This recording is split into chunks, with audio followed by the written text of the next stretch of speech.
Kaya dapat purong Tagalog na ang aking pananalita. Hindi naman po.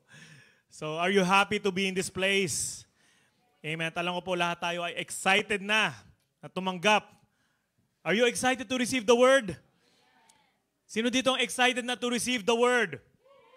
Amen, amen. At di na po magpapakatagal-tagal pa. I'm now calling on my sister.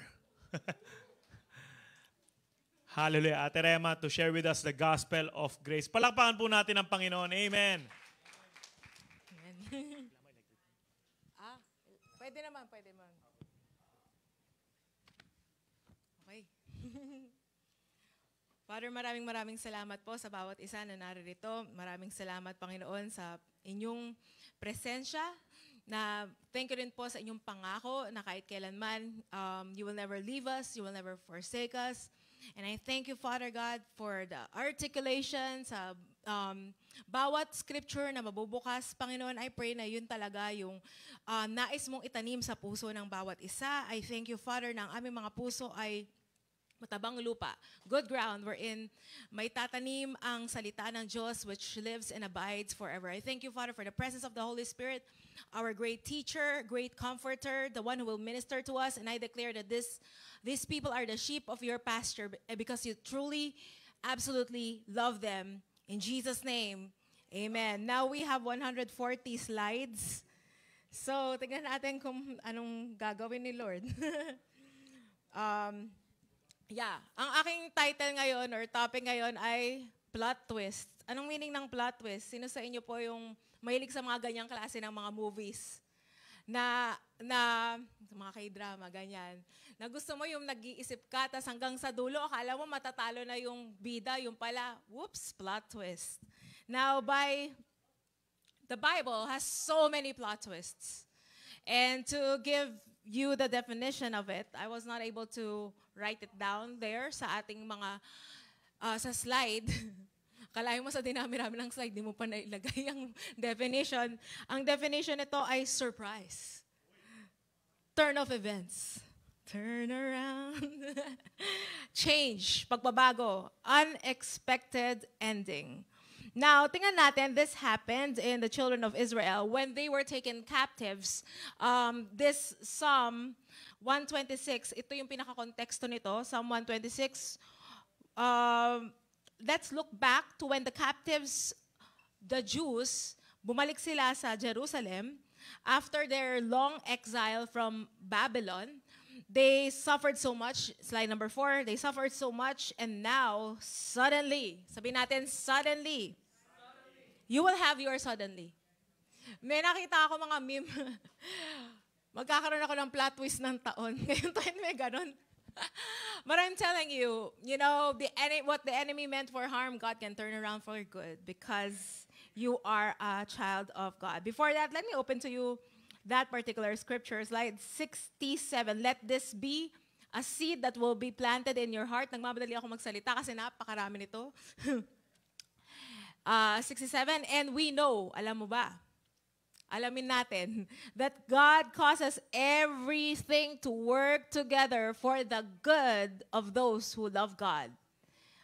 Now, the reason why we love God is because He is the one who first loved us. And I can say, I love God because Jesus loves me. Now, everything will work together for our good because we are loved by God and we have a calling according to His purpose for them. In the Passion Translation, it says here, we are convinced, kumbinsido ka ba, na lahat ng detalye sa buhay mo, it will work out for your good. What the devil meant for harm, God can turn around for good. What the enemy... Kinanta yun ni Brandon Lake. Now, sabihin natin, everything will work out for my good. For we are His lovers who have been called to fulfill His designed purpose. The reason why we love God is because He loved us. Now, going back to what we opened a while ago. Now, itong psalm na to ay patungkol sa nagbalik na yung children of Israel from captivity sa Babylon and they suffered so much. But God turned it all around. God turned around their captivity because God promised them His enduring love. Now, there's also a scripture. I was not able to write that down. God will turn around your mourning, pagluluksa, into dancing.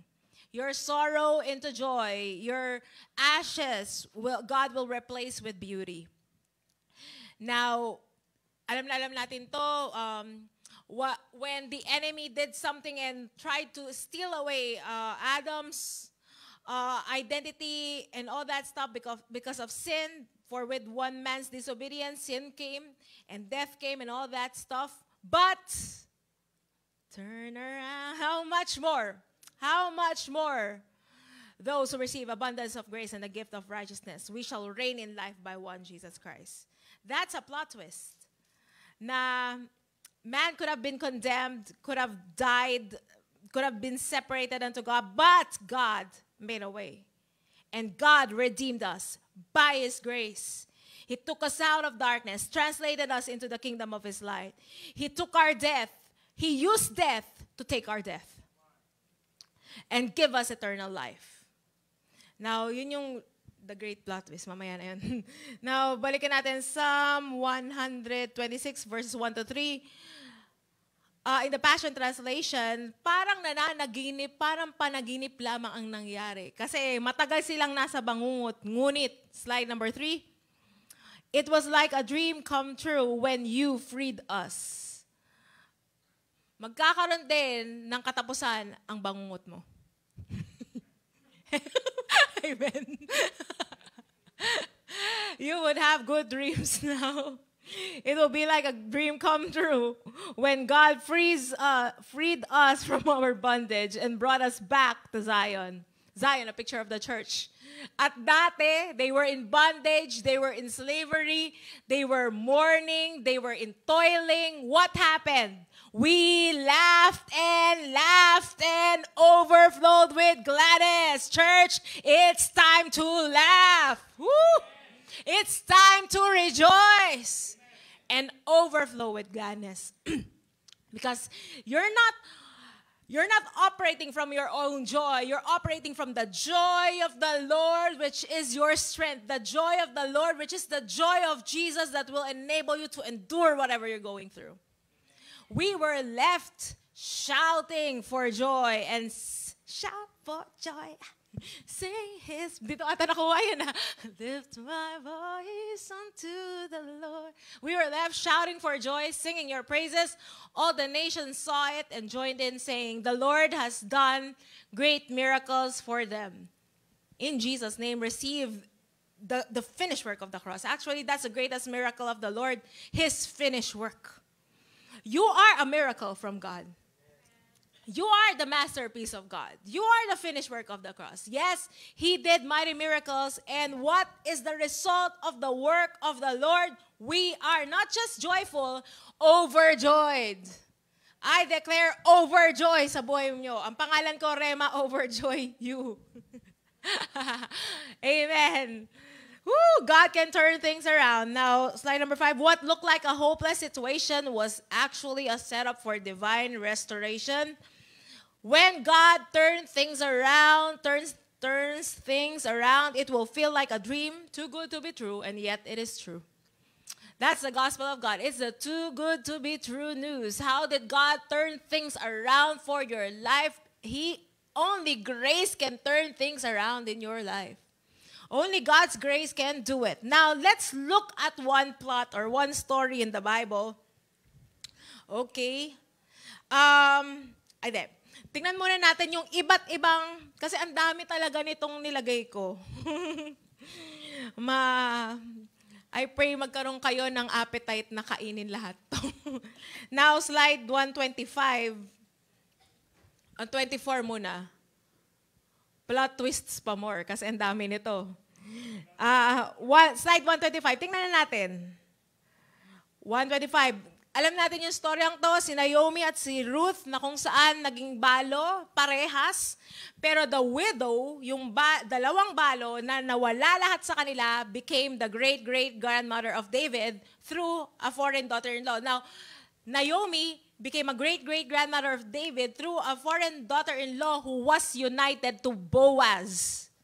Now, Boaz is a picture of Jesus, the kinsman redeemer.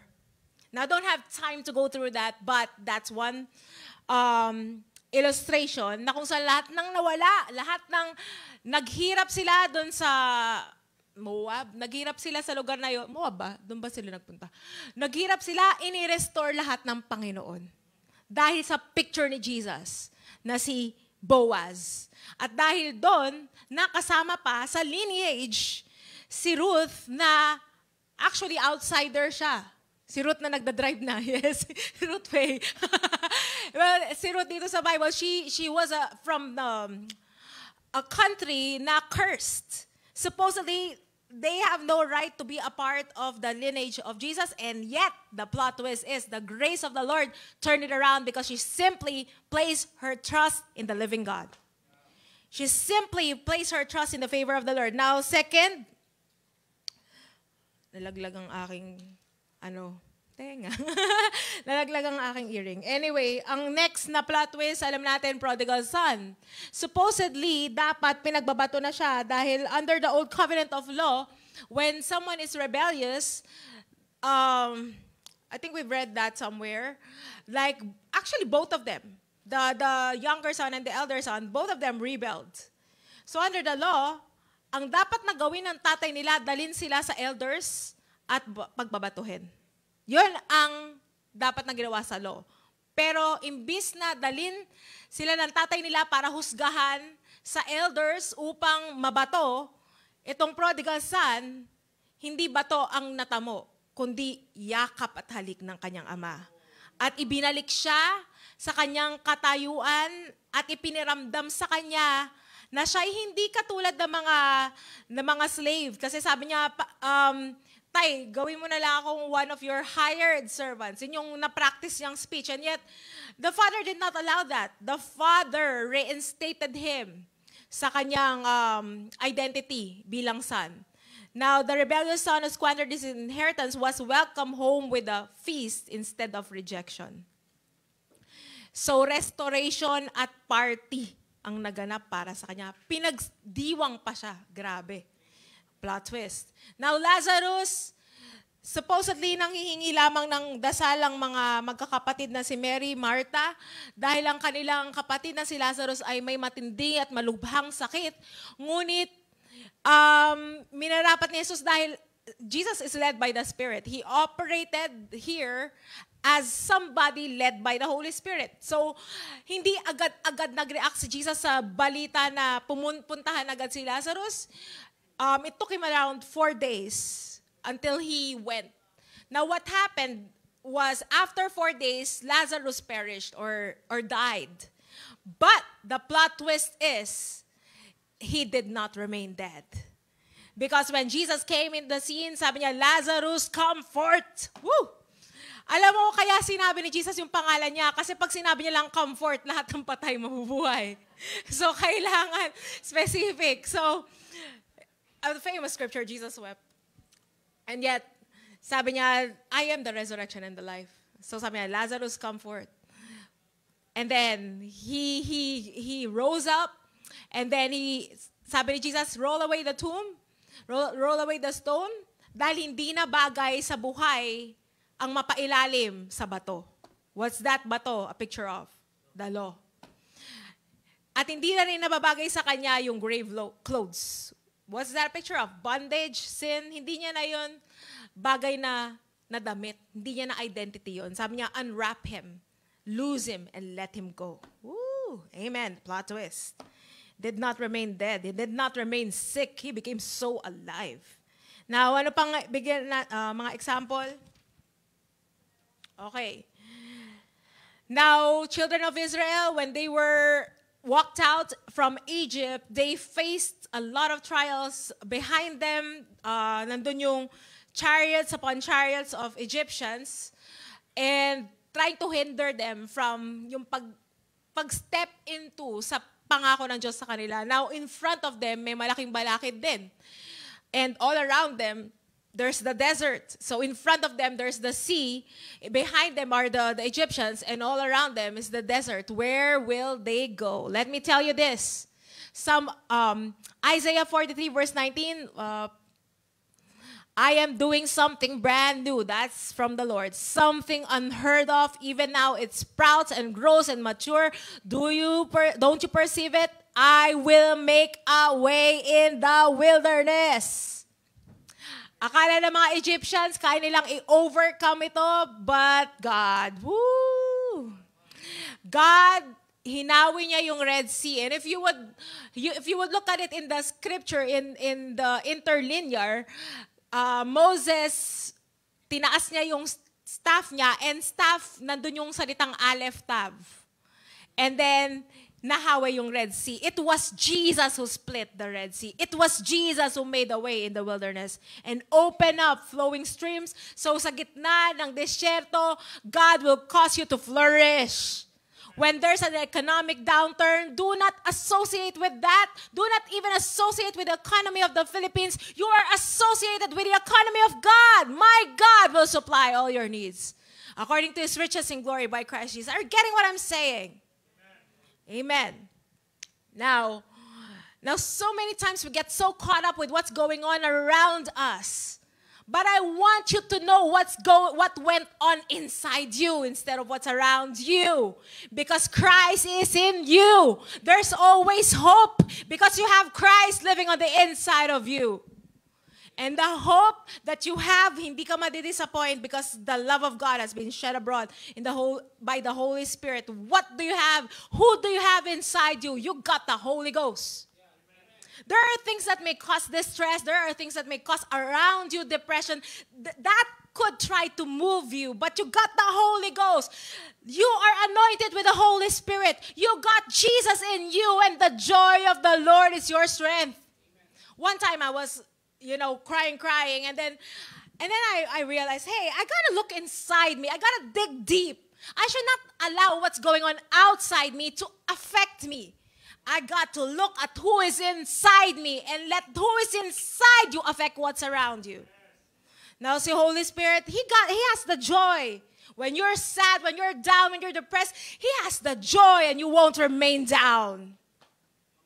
Amen.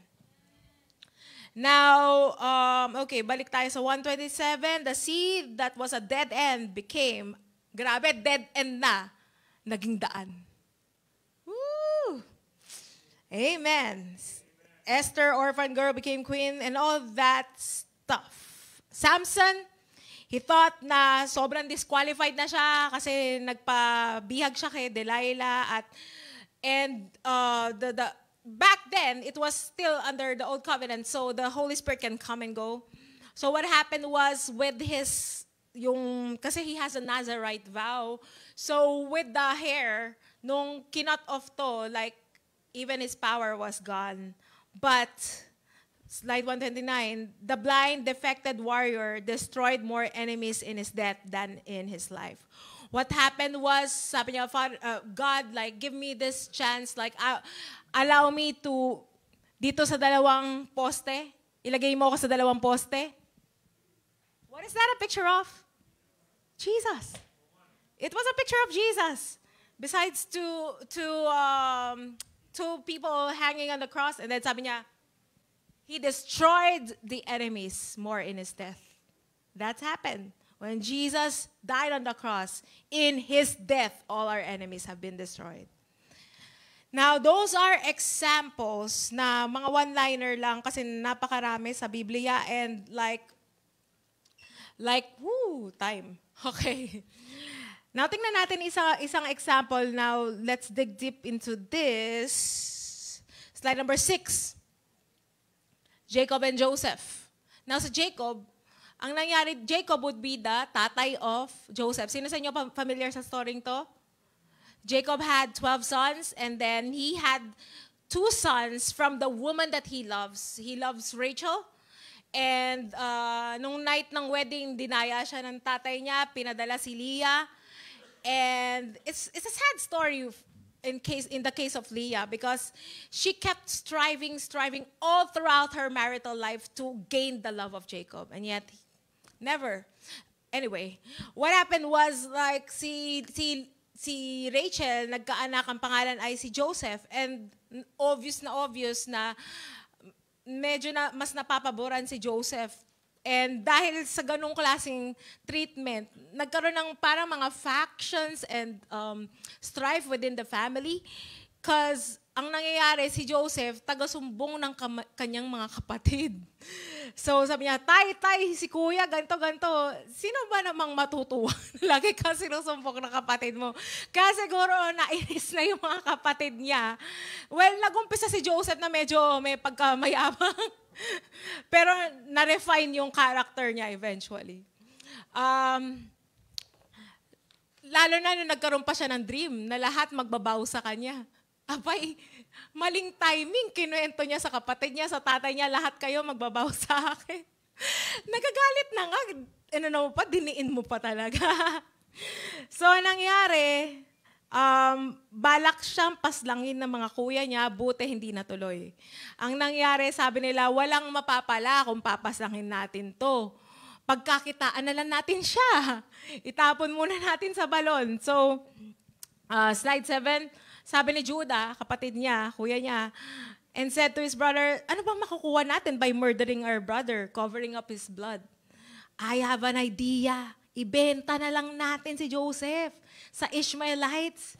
Wag na natin siyang wag na natin siyang saktan. Kapatid naman natin siya, our own flesh and blood. Tapos nag-agree naman yung mga kapatid niya, buti na lang. And when the Midianites, also known as Ishmaelites, came by, slide number 8, Joseph's brothers lifted him out of the pit and sold him to the Ishmaelites for 20 pieces. You know, this is actually a picture of Jesus. Jesus being sold by his quote-unquote brothers for how many pieces of gold? Like, except the part na nagmamalaki-malaki, except that part. But Jesus is, intricated in this. Nakikita siya dito as a picture na he was sold for 20 pieces of silver, like the same way Judas sold him. And the merchants took Joseph far away to Egypt.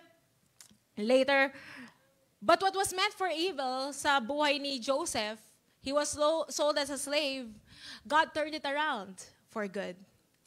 What Jesus did, God turned it around to redeem us, to save us. Now Reuben went to the pit and saw that Joseph was gone. He was overcome with grief and tore his clothes. I think si Reuben wala nung time na yon na nagkunsya-kunsyaba yung mga kapatid niya. Balak niya sanang iligtas si Joseph, pero huli na. Tapos ang nangyari, sabi niya sa mga kapatid niya, wala na yung kapatid natin, ano nang gagawin natin? Tapos ang ginawa nila, they took Joseph's colorful robe, killed a goat, and dipped the robe in its blood. So, they took the blood-stained robe back to the father and said, Tay, Jacob, tingnan mo, look it over. Hindi ba this belong to your son? Hindi mo lang sinabi nilang this belongs to our brother, your son. Ay, talaga nila ma-associate nun. Slide number 10, Jacob recognized it instantly and cried out, yes, it is my son's robe. Imagine the grief of Jacob. Pinagkatiwalaan niyang beloved son na inakala niya namatay. Some wild animals must have given, my Joseph has been torn to pieces. Actually, ginamit dito, goat, blood ng goat. May time din na si Jacob, gumamit siya ng goat para lokohin naman yung tatay niya. Sino ba yung tatay ni Jacob? Si Jacob and Esau, si Israel. Sino ba? Hindi si Israel. Si Isaac. So gumamit siya ng goat skin to fool his dad. And medyo bumalik. Gumamit yung mga anak niya ng goat's blood to fool him. But, thank God, under grace, hindi na natin naanihin yung mga tinanim nating masama in Jesus' name. Dahil inako na ni Lord Jesus yon. Praise God for that. Now, anong nangyari? Nagluksa, overcame with grief. Jacob tore his clothes, put on sackcloth, mourned for his son for a long time. Imagine the heart that was broken. He was mourning for something that's not even real. Wala man lang ni isang kapatid ang umamin. Grabe, hinayaan lang nila yung tatay nila na ganun. All his sons and daughters, kasi sila malalagot eh. Verse 12, all his sons and daughters came, kinocomfort siya, pero he refused to be comforted. No, I will mourn for him. For, imagine that, the rest of my life. Until I join my son in the realm of the dead. Sometimes we mourn for something that we don't know God is working behind the scenes. Come on. Now, on the other hand, meanwhile, plot twist, meanwhile, ... Sa kabilang banda, yung mga Midianites took Joseph. You know what? You don't even have to worry about your kids. As long as the Lord is with your children, they are safe. Now, he sold to Potiphar and Pharaoh's officials, the captain of the guard. And what happened was, sabi sa Genesis 39 verse 2, slide 15, Genesis 39 verse 2, Yahweh's presence was with Joseph. Habang nagluluksa, while Jacob wept in sorrow, Joseph was in Egypt being prepared for greatness. Sometimes we only see a specific angle and we cry for spilled milk, but I'm telling you, everything is working around for your good because you have a good God who will make everything good on your behalf. Yahweh's presence was with Joseph. And he became successful. The Lord was with Joseph. And he was a prosperous man. The Lord was with Joseph. And he succeeded in everything he did. Not even what his brothers did to him prevailed in his life. They tried to put him in a pit, sell him as a slave. But God caused him to prosper. Come on. It doesn't matter what people do to you. It doesn't matter if they hurt you. It doesn't matter if they kick you out. It doesn't matter if they reject you because you have a God, the constant presence of the living God. You have a promise that Jesus says, I will never leave you. I will not forsake you. So what if people forsake you? God will never forsake you. You will never be alone. And in the midst of slavery, what? He became prosperous? Wow. Just wow. Now, years later, I think it took 13 years or something. Years later, famine brought Jacob's sons to Egypt. Were they unknowingly? Wala silang alam. Plot twist. The redemption. The sorrow is turned to joy. Famine brought Jacob's sons to Egypt where they unknowingly met Joseph, the very brother they had betrayed. And when Joseph finally revealed himself, hindi man lang siya nagsik ng revenge, but he attributed everything to God. You know what? It's a win-win thing because naging source pa siya ng salvation ng pamilya niya at pangalawa, naging hindi na siya mayabang. Yun talagang dapat matanggal sa kanya. Because had Joseph think na he's better than his brothers, he would not do that. He would not do that. But I think his character has been refined. So sometimes you go through some things that are uncomfortable, that are inconvenient, but just keep on trusting God. Keep on trusting God. Because the end will always be good. Because you are God's child and you are called according to His purpose. So nangyari, nagkita-kita at hindi na mapigilan ni Joseph ang sarili niya. Slide 17. The tears, the bitter tears became tears of joy. Nung nakita niya yung kapatid niya, he could no longer, alam niyo habang binabasa ko to, naiyak din ako. Kasi puro sila iyakan. He could not contain yung pent-up feelings of love niya, he cried. Sabi niya sa mga attendants niya, kasi ano na siya successful. Alam natin yung story, paano nakarating dito si Joseph? Alam niyo ba yung story? There was a time na nagkaroon ng panaginip, maraming panaginip na interpret niya, and then this butler remembered na interpret yung dream niya after 2 years. Huwag ka talagang titingin sa tao kasi people can forget you. But at the right time, he remembered him. Don't look to people, look to God. Trust God. So what happened was, now he entered the palace and then he shaved muna, nag-ayos muna siya. And then he presented himself before Pharaoh and then Pharaoh said, I had a dream, blah, blah, blah. And sabi niya, only God can interpret dreams. Only God can give dreams. May yabang pa ba siya? Wala na. Wala na. Sinasabi niya na lahat galing sa Diyos. Now, nung nakita niya yung mga kapatid niya, sabi niya sa mga, what happened after that dream, sabi ni Pharaoh, sabi niya, alam niyo, Pharaoh, itong interpretation ng dream mo, for 7 years, magkakaroon ng 7 years of plenty. Kasi 2 dreams yun eh. Isang dream na lang sabihin ko, may mga fat cows, tapos may 7 fat cows, tapos may 7 thin cows. Now, yung mga fat cows, kinain ng thin cows. Kayo ba ma-interpret nyo yun on your own? It would take God to interpret what it means. So, God gave the interpretation, there will be 7 years of prosperity, yung fat cows, and yet after 7 years of plenty, there will come 7 years of famine. So, that dream came upang magkaroon ng wisdom. Paano i-manage yung resources during the years of plenty. Now, sabi ni Joseph, now, ito na interpretation, Haring Parao, I think kailangan mo ng tao na magmamanage ang resources. Tas, wise yun. Hindi niya sinabing, ako ang magmamanage. Hindi. He let the Pharaoh think and decide. Tapos sabi ni Pharaoh, sino pa bang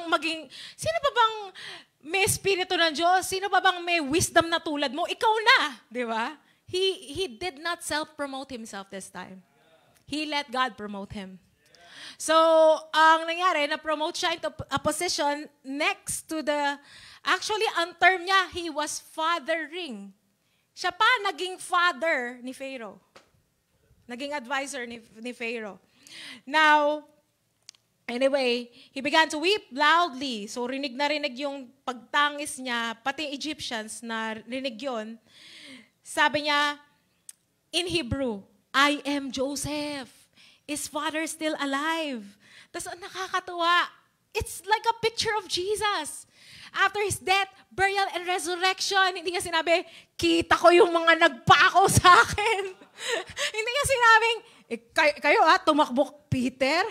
Peter 3 beses mo akong pinagkalulo Hindi siya nabuhay na magmuli para manghusga. Hindi si Jesus nabuhay na magmuli para sabihin lahat ng, ikaw yung bumunot ng balbas ko. Hindi ganon. Kundi sabi niya, come close to me. Come on. What a heart. What a heart. Slide 17. I think that's slide 17. Sabi niya, sa verse, pinicturean ko na lang yung Bible kasi ang hirap na i-copy-paste pa. Please come close to me. After everything. Wow. Look at what God's grace can do. Look at what actually, there's a time when after he got promoted, binigyan pa siya ni Pharaoh ng asawa at makikita sa mga pangalan ng anak niya yung nararanasan niya, nararamdaman niya. Ang una niyang it's Ephraim and Manasseh. Sabi niya, either or, yung first interpretation is, God caused me to forget my past. And then secondly, God caused me to be fruitful. I declare that over you. Ephraim and Manasseh, you will forget the past and God will cause you to be fruitful in Jesus' name. Double portion in Jesus' name. Now, because of the goodness of God, even the bitter stuff that happened to him, he forgot it. Sabi niya, come close to me. It's me, your brother. Yun lang. Ako yung binenta nyo. It's me, your brother, whom you're sold into slavery in Egypt. I'm Joseph, your brother. Slide 18. Pero, huwag kayong malungkot. Don't be grieved. Grabe, Jesus na Jesus.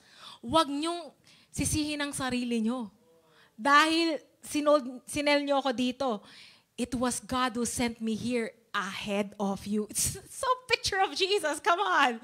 Jesus, the high priest of our salvation, Jesus went ahead into heaven to save us. Jesus, come on. It's a picture of Jesus. The famine has now endured for 2 years and the land will not bear fruit for 5 more years. Ang tagal pa. God sent me ahead of you to ensure that you will live and have descendants to preserve you. What was Jacob grieving about? Come on. God did not forget Jacob. And God is about to turn around the tears of Jacob into tears of joy. The tears of grief into tears of joy and reconciliation. Sabi niya, ulit-ulit siya. So it was God, not you, who sent me here. God has made me think. At least sabi ko, God made me a father to Pharaoh, the master of his entire household, the ruler over Egypt. Now with that, hindi niya ginamit yan, bow na kayo sa akin. Well, at first, hindi niya kinailangan sabihin. Nagbow talaga sa kanya, yung mga kapatid niya, kasi hindi siya nakilala eh. Kasi may eyeliner na siya. Hindi naman sa mga Egyptian, may eyeliner. And it took them years. Nagbinata na siya. Hurry back to my father and tell him that you found me. Grabe. Now, that you found me. Tell him this is what your son Joseph says. Slide 19. God has made me ruler of Egypt. Come to me without delay. Grabe, bait. Now, slide 22, for the sake of time, they left Egypt, went back home to their father Jacob in Canaan. When they arrived, takbo agad sila sa tatay nila. Nako, ito na panahon, sabihin nyo na yung totoo. Wala na kayong choice. Kailangan yung kumain. Slide 22, punta sila sa tatay nila. Sabi nila, ano pala tay? Buhay pala si Joseph. Well, alam nyo, pwedeng ilusot. Alam nyo kung bakit? Akala kasi, di ba, sabi naman nila, sa anak nyo ba to, nakita namin na pinaslang siguro. Siguro ng mga mababangis na hayop. Lusot sila. So, sabihin na nila, tay, alam mo, buhay pala siya. Nakalusot kayo sa pagsisinungaling nyo, ha? Not only that, abay, ruler pa siya ng Egypt. Tapos sobrang na-shooked si Jacob. Hinimatay. Muntik nang himatayin. Ha? Talaga? Get ready. Hindi mahimatay. Get ready. God's gonna blow your socks off with His blessing. God's gonna show you the good news. God's gonna show you had this doctor's report of a terminal illness. I'm telling you, get ready for that report to be turned around at wala nang makikita sa katawan mo na any negative thing. I'm telling you, get ready for good news. He could not believe his ears. But when they told him all that Joseph had said to him, una hindi siya makapaniwala, pero hindi ka pa ba maniniwala? After nung good news, may mga wagon upon wagon na kayamanan. Ay, maniniwala na ako. The wagons, the goodness of God can cause us to repent and believe. Joseph had sent to him to take him to Egypt. And ayun na. Ay, himatay siya. Okay na. Alam niyo yung yung malalaman mo nakakakita talaga pag nagtapat ka ng pera sa 1,000. Ay, yung tatay niya, nung nakita niya yung kayaman, okay na ako, naka-recover. Tapos sabi niya, buhay nga talaga yung anak ko. dahil sa mga kayamanan, nakita niya, buhay talaga. You know what? I'm telling you, yung kayamanan niyan, it's a picture of the goodness and the grace of God. Jesus is alive. Israel said, kumbinsido na ako. Halika na. Halika na. Gusto ko na siya makita before I die.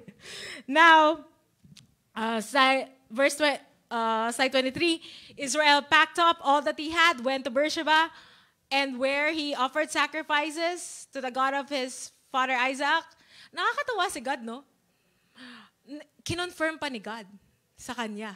God spoke to him. Sabi niya, Jacob, Jacob. Sabi niya, here I am. I'm here. I'm the God of your father.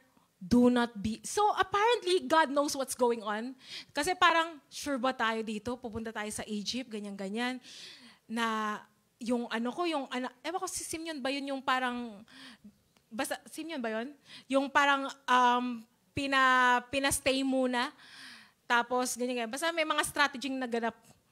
I have no time to go there. Pero sabi ni God sa kanya, huwag kang matakot pumunta sa Egypt dahil I will make your descendants a great nation there. Woo! When God is with you, you don't have to be afraid. How much more God is inside you. And I will bring your descendants back to this land and the hand of Joseph. Wah! Grabe! Totoo ngang buhay kasi si God na nagsabi, yung kamay ng anak mong si Joseph. Siya pa ang magpipikit sa mga mata mo. Oh, nakakaiyak. When you die and go to glory. Now, tuloy natin sa... Okay, slide 24. Jacob sent Judah ahead. Wow. Alam niyo ba ang ibig sabihin ng Judah? Judah means praise. Praise. Knowing everything, knowing about the good news. Anong pinadala ni Jacob? Praise. When we hear the good news of the restoration of Jesus, when we hear the good news of the grace of God, when we hear the good news, our response is to send forth praise. He sent praise ahead to ask Joseph to lead them in Goshen. When they arrived, Joseph got in his chariot, rode to Goshen to meet his father as soon. Ito na ang plot twist, mga kapatid. Nang nakita ni Joseph ang tatay niya, he threw his, Dennis, anong gusto mo? Ikaw ang tatay o ikaw si Joseph? Tatay. Tatay. Si Kuya Al. Ikaw si Joseph. Kailangan may ganito. As sino si Joseph? Kunyari nakakarway ka, naka-chariot ka. Chariot. Okay, chariot. Una-muna, bago to, una-muna, nagsinungaling ako kunyari sa tatay, tay, ganyan, namatay. Umiyak siya. Paano umiyak yung tatay? Tingin ka sa audience, paano magluksa?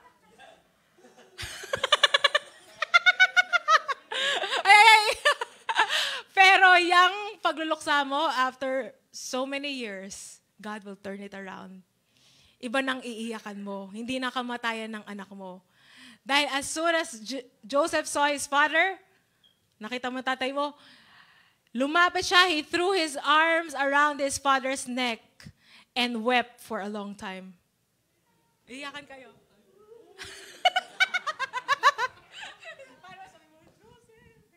Joseph! Ama.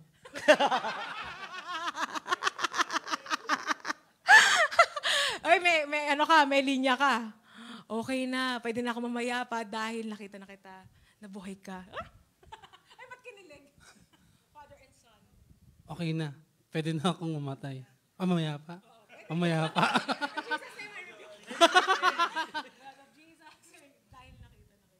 Dahil nakita na kita, pwede na akong mamaya pa. Yan, nabuhay. Isa pa, yakap ulit kayo. Okay, thank you. Galing, ang galing. So, nangyari, Joseph said to his brothers, all the father's family, I must go and tell the king that my brothers and my father's family have come to me from Canaan. I will tell them, you are shepherds. Aba, nagkaroon pa sila ng trabaho. Grabe. Nakakatuwa. Nakakatuwa ang Panginoon. Inalis sila sa lugar ng paghihirap at dinala sila sa lugar of, yung ibig sabihin natin ng Goshen, drawing near. Drawing near. You know, I'm telling you, God is so near to you. And in that place, everything is provided. And this one thing that Joseph told his brothers, slide 25, you intended to harm me, but God intended it for good, to accomplish what is now being done, to save many lives. The New Living Translation, you meant to harm me, but God intended it all for good. Slide 26, these are the lessons, grace-based takeaways. Sometimes what looks like the worst moment of your life, God will turn it around because it's part of God's bigger plan. That seemingly dead situation might just be a divine setup for restoration. God will never abandon His promises even when everything seems lost. Slide 27, Jacob spent years mourning a loss that was not even real. Imagine mo, 13 years siyang nagluluksa, samantalang pinayayaman. You know what? Not only is God making Joseph prosperous in terms of finances. Sabi nga ni Pastor June, ang greatest wealth mo ay ang revelation ni Jesus. I believe all throughout the years, hindi lamang yung wealth yung nagpa-prosper si Joseph. Nakita niyo ba yung pagbabago ng buhay niya? Dati, sumbong dito, sumbong ron. Tay, si Kuya Ruben, oh. Tay, si Kuya Levi, oh. Tay, si Kuya Judah.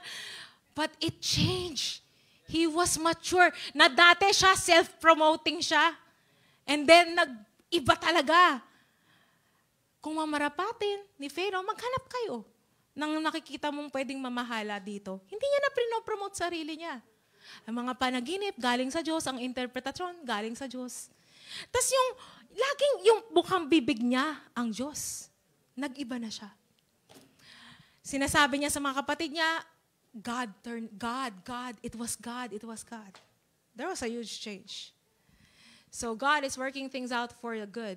Grace restores us in ways we can't even imagine. Amen? Did you learn anything about that? At hindi pa ako tapos? Oh my goodness, I have 9 minutes. Okay, isa pa. Abraham, Isaac, and the ram. Slide 29. Tama ba? Ito ba yung tingnan natin? Okay. Sometime later, God tested Abraham. He said, Abraham, and sabi ni Abraham, yes, I'm here. Sabi ni God, I'm reading from the Passion Translation. Please take your son, your only son. What is this a picture of again? It's a picture of Jesus.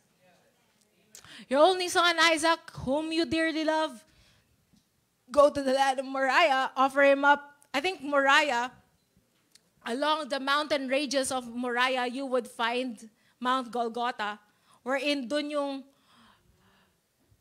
ibinigay ng Diyos ang kanyang anak, the son whom He dearly loved, His only begotten son. Offer him up to me as a burnt offering on one of the mountains which I will show you.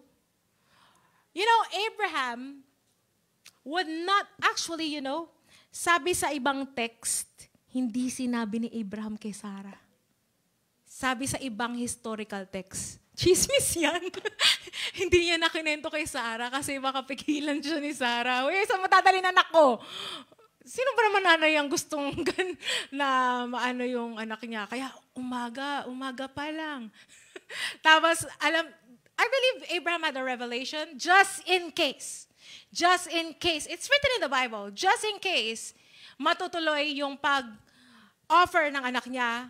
Nakakita na siya ng foreshadowing. Nakakita na siya ng picture that God can raise His son from the dead. That's the reason why Abraham, he did not lose sleep over it. He promptly obeyed because he saw the resurrection of Jesus. Come on. I'm telling you, you won't be weary, you won't faint, you won't lose heart when you consider the resurrection of Jesus Christ. He sent out to a distant place. God had shown him and took him, 2 of his servants and his son Isaac, at malayo-layo because it took them 3 days to do this. And when they arrived at the place, like 31, on Mount Moriah that God had shown him, Abraham built an altar and stacked the wood on it. What is that? Wood. Tapos, on Isaac, nilay sa kanya, tied up Isaac and laid him on top of the wood. But before that, I wasn't able to put it there. But when they went up the mountain, carry ni Isaac yung wood on his back. Familiar? Just like Jesus carrying the wooden cross on his back. Now, he tied up Isaac, laid him on the wood, and Abraham took the knife in his hand, about to plunge it into his... Lord? Decidido siya. But the angel of the Lord called him from heaven, saying, Abraham, Abraham. Sabi niya, yes, I'm here. Do not lay a hand on the boy or harm me, for now I know you're fully dedicated to me. You did not withhold your son, your beloved son, from me. And in the same way, we can tell God that, God, I know you are fully dedicated to me because you did not withhold your son, your beloved son, from me. That's the first, actually in the book of Genesis, yung unang mention ng word love, dun sa Genesis 22 verse 2, take your son, your only son whom you love. Dun unang na-mention yung salitang love. The love of a father for a son. Pero ang beautiful picture here, ang plot twist ay, ito na, slide 32. Provided na pala yung i-offer. Habang umaakyat si Abraham at Isaac, umaakyat yung kapalit ni Isaac. Come on! The provision is about to meet with him. Kaya doon nagkaroon yung revelation, Jehovah Jireh, the Lord provides. The Lord sees to it. Now, umakyat sila sa mountain, Abraham was thinking, I will be offering my son. Hindi niya alam, somebody will take the place of your son. It's also a picture of Jesus, Aleph Tav, the ram. The ram will be the substitute. The ram will take the place of your son. 34, Abraham looked up. His eyes fell upon the ram caught by its horns in a nearby thicket. Abraham took the ram, sacrificed it on the altar in what? In the place of Isaac. So Abraham named the place Yahweh appears, or Jehovah Jireh. Even to this day, on the mountain there is a vision. I believe that vision on a mountain is a vision where the great Lamb of God came to take away the sins of the world. The one who was our substitute, Jesus Christ. That's the mountain, and that's the vision. Whew. Tingnan natin sa slide 35, yun nga, Yahweh appears. Look at this. This is the vision. On Yahweh's mountain, there is a vision. On Yahweh's mountain. What is Yahweh's mountain? Golgotha. We see clearly the vision of God placing our sins upon Jesus, His Son. Our salvation is already provided for us through the blood of Jesus. Now, 36, these are our grace-based takeaways. Ano makikita natin sa plot twist na to? God never intended for Isaac to die. He was revealing a foreshadowing of Jesus. Instead of Isaac, a ram was caught in the thicket, already provided for the sacrifice. The ram was a substitute, just as Jesus became our substitute. Guess what? The real sacrifice was never Isaac. It's always and will always be Jesus. Come on! Plot twist!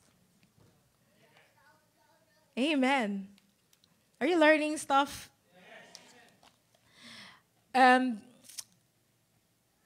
Yeah. Look at this. 37. Now, actually what happened was the ram voluntarily entered. Kasi hindi siya yung caught by yung balahibo ba yun? No, but head first. Ibig sabihin, parang with humility, pumasok siya sa eksena. The ram was caught in the thicket. Jesus wore the crown of thorns, taking our place. God never intended for us to suffer loss. He already had a plan of provision. Jesus is our ram in the thicket, our perfect once and for all sacrifice. Woo!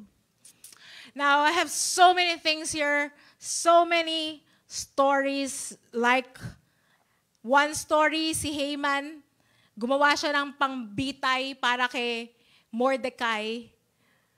Alam niyo yung story yun? Ay, si Mama alam. It's a story in the book of Esther na kung saan what the enemy meant for evil, God will turn around for good. Now si Haman, dahil lang hindi nag-bow down sa kanya si Mordecai, isang Hudyo, gusto niya pinag-initan niya na si Mordecai. Now tingnan natin yung 39, slide 39. Haman wanted to harm Mordecai. Tapos ang ginawa niya, sobrang galit niya dito kay Mordecai. Isa siyang Hudyo. Tapos, pinsan siya ni Esther, which is also a Jew. Now, dahil doon, balak niyang mag-cause ng harm kay Mordecai at sa buong lipi niya. And yet, God brought Esther for such a time as that. And ang plot twist ay nagpagawa si Haman ng lugar kung saan gusto niyang bitayin si Mordecai. Pero ito ang nangyari. Alam niyo, huwag kayong matakot sa mga taong galit sa'yo. Hindi sila bibitayan in Jesus' name. Pero, yung mga weapon ng kalaban, which ang greatest kalaban, hindi yung tao. Huwag ka titingin sa katabi mo. Hindi mo yung kalaban. Hindi porket nag-away kayo papuntan church, kalaban mo yan. Hoy, ano ba kayo? Bati na yan. Ang tunay na kalaban ay mga spirits, mga demons, ganyan. Now, Jesus put an end to them. And, now, ito nangyari. Tingnan muna natin yung trap na ginawa ni Haman. Slide 47. 47 na lang muna. The trap Haman set became his own downfall. Now, ang nangyari, the night, the king had, slide 48, the night the king had trouble sleeping, so sabi niya sa mga attendants niya, di ako makatulog.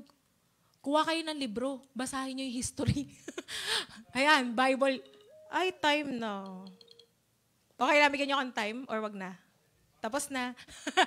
Now, alam niyo ang clue, pag di kayo makatulog, magbabasa kayo ng history book. Hoy! Last, magbasa ng record, ganyan-ganyan. Tapos, dun sa record na yon, in those record, na-discover yung ginawa ni Mordecai na kung saan in-expose niya yung balak ni Bigtana at ni Teresh, the two eunuchs who guarded the door, na i-assassinate si Xerxes. So sabi ng king, ito nangyari On one hand, si Haman, gumagawa siya ng pagbibitayan para kay Mordecai na anak ng Diyos. On the other hand, si God, pinapabango ang pangalan ni Mordecai. Come on. It doesn't matter what people do to you. It doesn't matter what the enemy throws at you. God's favor is upon you. Even to the point na hindi niya patutulugin ang ibang tao para paboran ka. So, sabi na yun ng king, 49, ano pang nabigay nating reward dito sa Mordecai na to? Sabi, alam niyo po, hari, wala tayong nabigay. Sabi, who is that in the outer court? Sino yan? Sino yan naglalakad? It so happened. Yung gigil kay Haman, nandun, nag-arrive. Sabi niya, si Haman po, the one who wants to ask the king to impale Mordecai, meron na siyang hinandang pole. Dun ibibitag si Mordecai. Nag-prepare na siya. Sabi na, alam mo, hindi magtatagumpay ang plano ng kalaban sa buhay mo. In Jesus' name. Now, ito nangyari. Sabi nila, hari, si Haman, sakto. Tapos, slide 50. The attendants replied to the king, Haman is in the outer court. Sabi ng king, sige, papasukin mo. Pasok naman si Haman. Sabi niya, ito si Haman medyo entitled din. Sabi ng king, Haman, ano ba talagang gagawin ko? Kasi gusto kong pabuya? Gusto kong i-honor yung isang man na talagang please na please ako. Sabi ni Haman, sino ba naman? Kanino pa ba mabiplease ang hari? Sa akin. Abay, binonggahan niya. Sabi niya, if the king wishes to honor someone, bring out, verse 51, bring out one of the king's royal robe, okay? Damitan mo siya. Pasakayin mo sa horse mo, hari. Tapos lagyan mo pa ng royal emblem sa kanyang ulo. At let the robes and the horse be handed over to the king's most noble official. Na hindi basta-basta ang magbibigay ng kabayo, hindi basta-basta magbibigay ng robe. Ibigay mo yan, Panginoon, Hari, ibigay mo yan sa noble na official. At let him see that the man whom the king wishes to honor ay dressed in the king's robe and led through the city square on the king's robe. Tapos ito pa, Hari, abay, feel na feel niya siya yun. 52.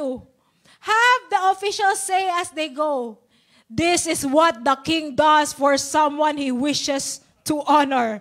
Eto sabi ng king, sabay-sabay sabi natin, plot twist.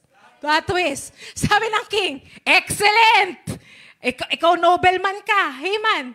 Didalin mo tong mga robe at horse ko. Take the robe and the horse at gawin mo yan lahat ng sinabi mo. Gawin mo kay Mordecai. What the devil meant for harm, God turned around for good. Now, give me a few minutes because I don't want us to miss this. Marami na tayong nadaan ng kwento, tama ba? Pasado na tayo sa maraming kurso sa Bible School. Dami na nating nadaanan, pero wag nating kakaligtaan. Slide 130. The ultimate plot twist. Woo! Slide 130. What am I talking about? You know what I'm talking about. Slide 132. When he was verbally abused, he did not return with an insult. When he suffered, he would not threaten retaliation. Jesus faithfully entrusted himself into the hands of God who judges righteously. He himself bore our sins in his body on that tree, that we, having died to sin, might live for righteousness, by whose stripes you were healed. He took the stripes so that, plus twist, you receive his healing. You were like a sheep going astray, but now, you're no longer lost. You're no longer astray. You're no longer outside the kingdom of God. Now you have returned to the shepherd, the overseer of your soul. Slide 131. Jesus was arrested. Jesus was mocked. Jesus was beaten. He was nailed to the cross. He died. But he did not remain dead. Plot twist. On the third day. Woohoo! He rose again. The enemy thought he won, but he did not win. Because if you would look at this, it's written and in somewhere in, nasaan na yun? Where is it written? 1 Corinthians chapter 2, verse 8, the New Living Translation, slide 138. Slide 138, sin was paid for, death was conquered, eternal life was secured. The rulers of the world, talking about the demonic spirits, talking about the enemy himself, have not understood it. Because if they had, they would not even have crucified the glorious Lord. Plot twist. Woo! The greatest plot twist in all history, 137. Jesus, who was crucified, defeated death, and rose again. Tingnan natin sa, 133. Because God's children are human beings made by flesh and blood. See, Jesus, the Son, became flesh and blood. For only as a human being could he die. And only, kailangan talaga only by dying. Actually, while posting this picture, umiiyak ako. Because I just see the beauty of his sacrifice for me. Only by dying could he break the power of the devil. Come on. Death. Through his death, he defeated death. The devil had the power over death, but Jesus broke the power of the enemy. He humbled himself. Slide 136. He humbled himself in obedience to God, died a criminal's death. Who was that criminal? I am that criminal. Jesus died my death on the cross. But he did not remain dead. because God elevated him to a place of highest honor and gave him the name above all names. Woo-hoo. And this is my favorite. Slide 135. On the third day, the tomb was empty. He is alive. He isn't here. He is risen from the dead, just as he said it would happen. Greatest plot twist of all time. Hallelujah. Jesus is alive. Death has lost its victory, and the grave has been denied. Oh, Jesus lives forever. He's alive. He's alive. Hallelujah. Jesus is alive sa buhay nyo. Amen and amen.